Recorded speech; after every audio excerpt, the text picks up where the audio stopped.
Bismillahirrahmanirrahim. Assalamu alaikum. This is Dr. Saira. Today I am there to deliver our lecture on the topic of anatomy. Anatomy को start करने से पहले simply मैं एक चीज़ आप लोगों को बताना चाहूँगी कि एनाटॉमी पढ़ना क्यों ज़रूरी है। नंबर 1, आप अपने इर्द गिर्द इन्वायरमेंट में कोई भी चीज़ देखते हैं।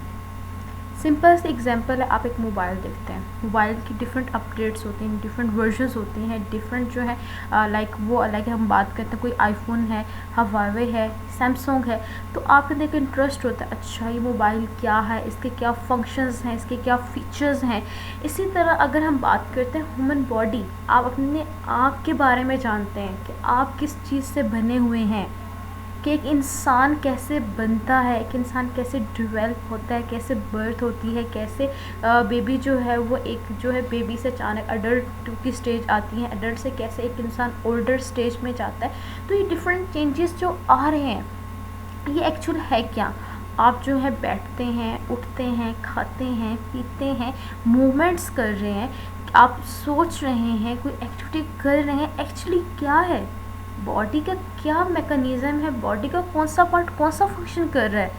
ये डिफरेंट क्वेश्चंस माइंड में आते हैं। उन सारे क्वेश्चंस के आंसर्स को जानने के लिए एनाटॉमी पढ़ना बहुत ज़रूरी है।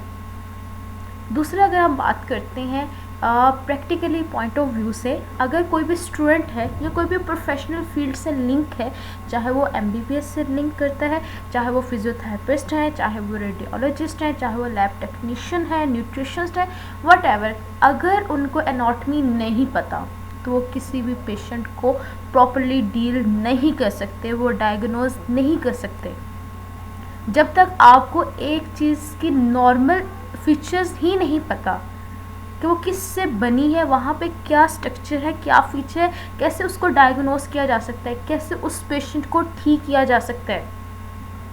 सिंपल से एक एग्जांपल देना चाहूँगी कि अगर एक लेट पेशेंट आता है किसी भी थेरेपिस्ट के पास, MBBS डॉक्टर के पास, फिजिशियन के पास, वो सिंपली ये कह रहा है मुझे शोल्डर पेन है। शोल्डर पेन क्या? शोल्डर में डिफरेंट स्ट्रक्चर्स होते हैं, स्किन है, मसल्स हैं, टेंडन है, लिगामेंट है, डिफरेंट बोन्स हैं, डिफरेंट जॉइंट्स हैं, इर्द गिर्द लाइक शोल्डर गर्डर है। तो कैसे डिफ्रेंशिएट कर पाएगा कि ये नर्व से रिलेटेड इशू है, मसल से रिलेटेड इशू है। सिंपली कोई रेडियोलॉजिस्ट के पास पेशेंट आता है और वो कहता है कि मुझे पेन है, वो अल्ट्रासाउंड करता है। अगर उसे नहीं पता लीवर कहाँ है, किडनी कहाँ है, स्टमक कहाँ है, पेंक्रियास कहाँ है, तो वो कैसे जो है डायग्नोस कर सकता है कि ये पेशेंट इस इशू के साथ है। आई होप सो कि आप लोग को समझ आ चुका होगा कि एनाटॉमी को पढ़ना क्यों ज़रूरी है। तो स्टार्ट करते हैं, what is anatomy. Basically anatomy एक ग्रीक वर्ड है जिसका मीन होता है to cut the body into different sections. Basically body को स्टडी करने के लिए डिफरेंट सेक्शंस के अंदर डिफरेंट व्यूज़ लिए जाते हैं ताकि डिफरेंट स्ट्रक्चर्स को स्टडी किया जाए। अगर ह्यूमन बॉडी की बात की जाती है तो सबसे पहले स्किन होता है, स्किन के नीचे क्या होता है, फेशिया होता है, superficial fascia, deep fascia, then muscles, tendon, ligament, bone. तो उसको कैसे स्टडी किया जाता है, उनके डिफरेंट व्यूज़ लिए जाते हैं, उनके सेक्शंस लिए जाते हैं। So this is called anatomy, study of the body parts and their relationship with other parts of body. अब एनाटॉमी सिंपली एक बुक नहीं है, एक सब्जेक्ट नहीं है, बेसिकली एक वास्ट फील्ड है जिसके अंदर डिफरेंट ब्रांचेस हैं। सिंपली अगर हम बात करते हैं, बर्थ से स्टार्ट करते हैं। बर्थ से पहले की स्टेज होती है फीटस, फीटस से फर्दर पहले डेट इज एम्ब्रियो। एम्ब्रियो कैसे बना? एम्ब्रियो जब एम्ब्रियो डेवलप होता है तो कौन कौन से स्ट्रक्चर्स प्रेजेंट होते हैं, कौन कौन से स्ट्रक्चर्स प्रेजेंट नहीं होते। क्या ब्रेन डेवलप होता है, क्या स्पाइनल कॉर्ड डेवलप होता है, क्या हार्ट होता है, क्या लंग्स होते हैं, कितनी ड्यूरेशन जो है वो एम्ब्रियो की है। फीटस कैसे बन जाता है, फीटस में क्या क्या चेंजेस आते हैं। तो ये सारी जो स्टडी है ये भी एक ब्रांच ऑफ एनाटॉमी है। तो इस ब्रांच ऑफ एनाटॉमी को बोलते हैं एम्ब्रियोलॉजी। इसी तरह एनाटॉमी की डिफरेंट ब्रांचेस हैं जो हम कुछ ब्रांचेस को यहाँ पे डिस्कस करेंगे। Number one, that is called macroscopic anatomy. As the name indicates, study of those structures which we can see with naked eyes. वो स्ट्रक्चर्स जिनको हम अपनी आंखों से देख सकते हैं, देख के स्टडी कर सकते हैं. उसको देखने के लिए हमें किसी इंस्ट्रूमेंट की, किसी माइक्रोस्कोप की ज़रूरत नहीं है. उस तरह के बॉडी पार्ट को स्टडी करना, that is called macroscopic anatomy, such as heart, lungs, kidney, bone. Macroscopic anatomy जो एक ब्रांच है, इसकी फर्दर स्मॉलेस्ट ब्रांचेस होती हैं. Number one, that is called regional anatomy. As the name indicate, region, कि जिसमें हम रीजन्स को स्टडी करते हैं. रीजन्स कौन से हो सकते हैं? Upper limb, lower limb, head, neck, trunk, जिसमें किसी एक रीजन को स्टडी किया जाता है. That branch of anatomy is called regional anatomy. Okay, next one, what is systemic anatomy? As the name indicates, systems. Anatomy की वो ब्रांच जिसमें हम systems को स्टडी करते हैं. अब systems क्या होते हैं? हमारी बॉडी के अंदर 11 systems प्रेजेंट होते हैं. सिंपली एग्जाम्पल लेते हैं, कार्डियोवैस्कुलर सिस्टम. कार्डियोवैस्कुलर सिस्टम के अंदर डिफरेंट ऑर्गन्स आएंगे. उसमें क्या होगा? हार्ट आएगा, उसमें ब्लड वेसल्स आती हैं, उसमें ब्लड आती है, उसके डिफरेंट कंपोनेंट होते हैं. तो किसी एक सिस्टम को स्टडी करना, that is called systemic anatomy. Number 3, what is surface anatomy? Surface anatomy as name indicates, surface, superficial. Surface की ऐसी ब्रांच जिसमें हम स्टडी करते हैं relationship of superficial structure to deep structures, कि इसके नीचे कौन कौन सी चीज़ें जो है प्रेजेंट हैं.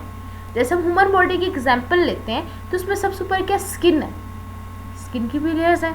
The uppermost, that is epidermis, then dermis, then hypodermis. Dermis skin के नीचे जो होता है फेशिया होता है. तो इनके आपस में क्या लिंक है? एक लेयर के बाद दूसरी कौन सी चीज़ है, दूसरी के बाद तीसरी कौन सी चीज़ है, कैसे आपस में कनेक्टेड है, क्या स्ट्रक्चर्स हैं. इस तरह की ब्रांच को स्टडी करना, that is called surface anatomy. Okay, next आता है व्हाट इज माइक्रोस्कोपिक एनाटॉमी. ये भी नेम रिप्रेजेंट कर रहा है. किसी भी चीज़ को पढ़ने के लिए सबसे पहले उसके नेम पे फोकस करें. माइक्रोस्कोपिक नेम इंडिकेट कर रहे वो चीज़ें जो हम आंखों से नहीं देख सकते, बॉडी के वो पार्ट्स जिनको आंखों से देख के स्टडी नहीं किया जा सकता. द स्टडी ऑफ दो structures which we can't see with naked eye called microscopic anatomy, such as cell. We can't study cell by using naked eye. हमें नहीं पता सेल क्या है, सेल के अंदर कौन सी चीज़ें हैं, न्यूक्लियस, न्यूक्लियस, मेटाबॉलिज्म कैसे हो रहा है, कैसे एनर्जी मिल रही है, कैसे ATP production, we don't know. Tissues, different tissues body के अंदर प्रेजेंट होते हैं. Connective tissues, muscular tissues, epithelial tissues. हम कैसे इसको डिफ्रेंशिएट करते हैं, कैसे इन टिश्यूज़ को स्टडी करते हैं, हम अपनी आई से स्टडी नहीं कर सकते.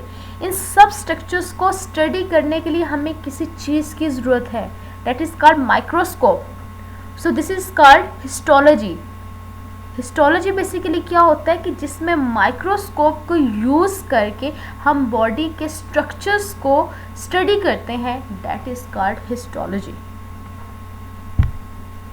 ओके, डेवलपमेंटल एनाटॉमी क्या होती है? Already I discuss with you कि बेसिकली जो चेंजेस आते हैं बॉडी के अंदर थ्रू आउट लाइफ स्पैन, कैसे जो है वो एम्ब्रियो बनता है, कैसे फिटस बनता है, कैसे जो है न्यूनेट, कैसे इन्फेंट, कैसे अडल्ट, कैसे ओल्डर. तो बेसिकली जो जो डिफरेंट एजेस के अंदर चेंजेस आते हैं उन सारी उस सारे ब्रांच को क्या बोलते हैं? Developmental anatomy.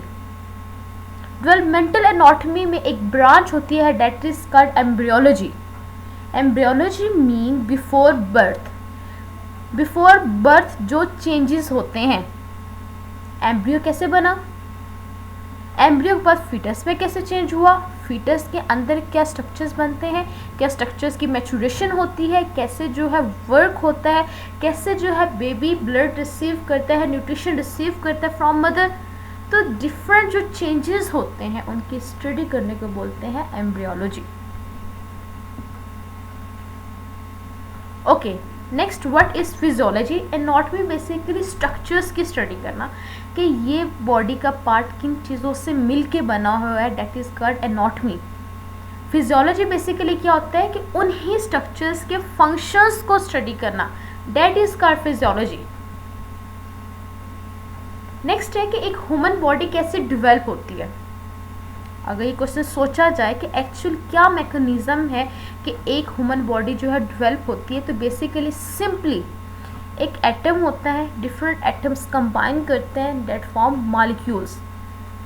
जब ढेर सारे मॉलिक्यूल्स आपस में कंबाइन करते हैं तो वो बनाते हैं cell. Cell is the structure function unit of life. Then क्या होता है कि बहुत सारे सेल्स मिलते हैं, सेल्स कंबाइन होते हैं, वो टिश्यूज बनाते हैं, epithelial tissues, connective tissues, muscular tissues, nervous tissues. जब सारे टिश्यूज बन जाते हैं तो ढेर सारे टिश्यूज मिलके ऑर्गन्स बनाते हैं, heart, lung, stomach, liver, kidney, skin. तो डिफरेंट टिश्यूज मिलके ऑर्गन बना देते हैं। जब सारे ऑर्गन्स बन जाते हैं तो ऑर्गन्स मिलके ऑर्गन सिस्टम्स बना देते हैं। हमारी बॉडी के अंदर 11 सिस्टम्स प्रेजेंट होते हैं। हर सिस्टम अपना अपना फंक्शन परफॉर्म करता है। Skeleton system, muscular system, nervous system, endocrine system, cardiovascular system, lymphatic system, respiratory system, digestive system, reproductive system. Different systems are present which perform different functions और different organ systems मिलके 11 to 11 organ system मिलके एक human body बनाते हैं।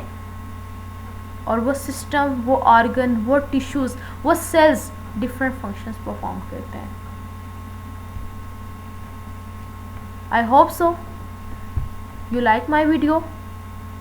आप लोग को समझ आ चुका होगा कि एनाटॉमी क्या होते हैं, एनाटॉमी की क्यों ज़रूरत है। Thank you so much for watching my video. Thank you.